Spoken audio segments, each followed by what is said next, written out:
सुप्रभात मंडळी. इथे आपला आता पुढचा प्लॉट भाजीचा तयार होतो आहे. त्याच्यासाठी स्प्रिंकलरनी कमीत कमी पाण्यामध्ये जास्तीत जास्त क्षेत्र कसं भिजवता येईल त्याच्यासाठी आपण स्प्रिंकलर लावलेत.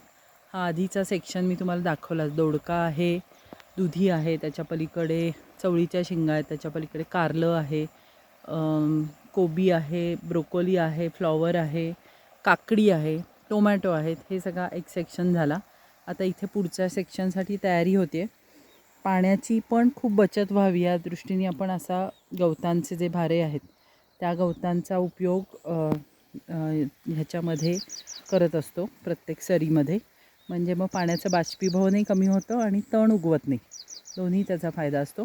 तर हेच आत्ता मी अमितशी बोलत होते की ह्या सगळ्या गोष्टींचा उपयोग आपण कसा करून घेतो आहे आणि कमीत कमी रिसोर्सेसमध्ये आपल्याला जास्तीत जास्त चांगल्या पद्धतीने शेती कशी करता येईल. कारण तुमच्या सगळ्यांना माहिती आहे मनुष्यबळ खूप महाग पण झालं आहे. आपली एक लकीली आपल्याकडे 30-35 लोकांची टीम तयार असते, पण त्यांची मेहनत ही तण काढणे आणि अशा गोष्टीत न जाता चांगल्या प्रकारच्या गोष्टी पिकवणे, त्याचं पुढचं सगळं नियोजन करणे आणि ह्याच्यात जावा म्हणून आपला प्रयत्न असतो.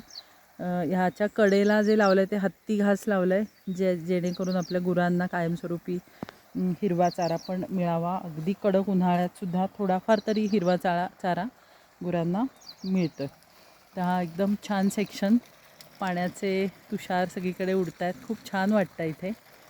तर असं हे आपलं सेंद्रिय शेती. कालच अमितनी सेंद्रिय शेतीवरती एक कार्यशाळा, ऑनलाईन कार्यशाळा होती. त्याच्यामध्ये आपले सगळे अनुभव किंवा आपण जे काही करतो ह्याबद्दलही बरीचशी माहिती सांगितली. तर असंही आपण थोडंसं काम आता चालू केलेलं आहे. उत्सुक शेतकरी येऊन आपलं शेत बघू शकतात.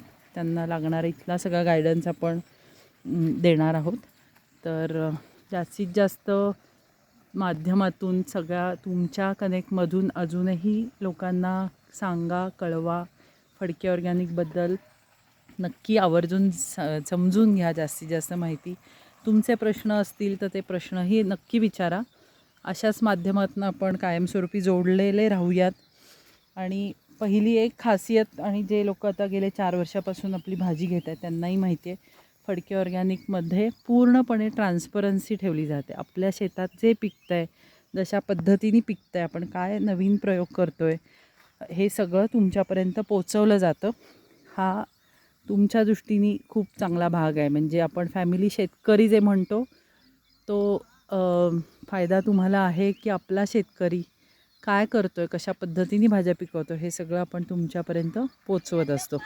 तर धन्यवाद. फडके ऑर्गॅनिक फार्ममधून मी अस्मिता अमितसोबत आत्ता शेतीची भटकंती आणि थोडी पाहणी करते आणि ही माहिती खास तुमच्यासाठी.